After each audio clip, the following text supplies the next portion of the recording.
Have you ever felt stuck using the same words to describe your feelings in English?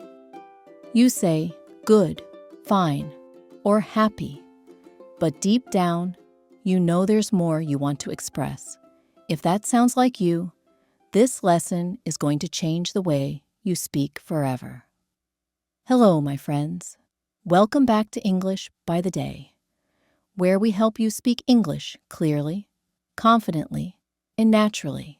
I'm Megan, and today we're going to unlock one of the most powerful parts of communication: emotions. Because real English fluency isn't just about grammar or vocabulary, it's about connection. Being able to express exactly how you feel so others truly understand you. Most learners don't realize this. Emotional vocabulary is what makes you sound authentic, human, and fluent. When native speakers talk, they don't just say, "I'm good," or "I'm sad."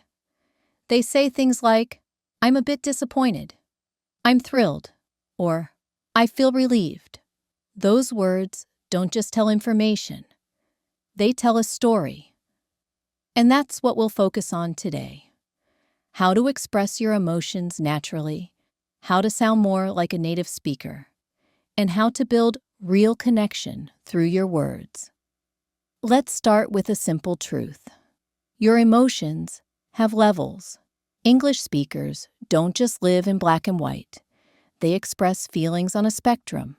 Instead of just happy, you can say content, pleased, delighted, or ecstatic. Instead of just sad, you can say disappointed, heartbroken, or down.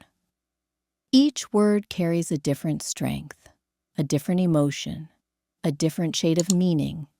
That's what makes your speech sound natural and emotionally intelligent. Let's look at 10 powerful examples you can start using today. Number 1, relieved.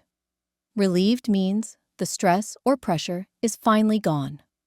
Imagine you just finished a big exam or found your lost wallet. You breathe out and say, "I'm so relieved it's over." Or, "I felt relieved when I got the test results. Everything was okay." It's that warm, calm feeling after tension disappears. Number 2, grateful. Grateful means deeply thankful, not just polite "thank you," but feeling it in your heart. You might say, "I'm grateful for my family's support," or "I'm so grateful for this opportunity." Gratitude adds warmth to your words. It tells people you see their effort, and that creates stronger connections. Number 3, frustrated. Frustrated is what you feel when something almost works, but not quite. Your computer freezes, your Wi-Fi cuts out, or you study for hours, but still forget words. You can say, "I'm frustrated with my progress," or "This slow internet is really frustrating." Frustration shows emotion, but it also shows that you care about improvement. Number 4, excited. Excited means full of energy, hope, or anticipation. You might say, "I'm excited to meet my friends this weekend," or "I'm really excited to start my new job." English speakers use excited for both big and small things. It's their way of showing joy and positivity in daily life. Number 5, overwhelmed. Overwhelmed describes when there's too much happening, too many tasks, too many emotions, too much noise. You can say, "I'm feeling overwhelmed with work right now," or "I was overwhelmed by everyone's kindness."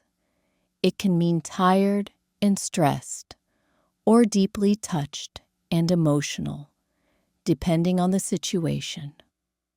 Number 6, touched. Touched is a gentle, emotional word.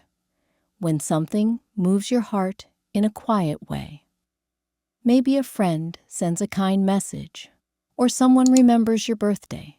You might say, "I was really touched by your words," or "That story touched me deeply." It shows sincerity and emotional awareness. Number 7, curious. Curious means eager to know or learn more. You can say, "I'm curious about your culture," or "I'm curious to see how this project turns out." Curiosity makes conversations feel alive. It shows interest and invites the other person to open up. Number 8, disappointed.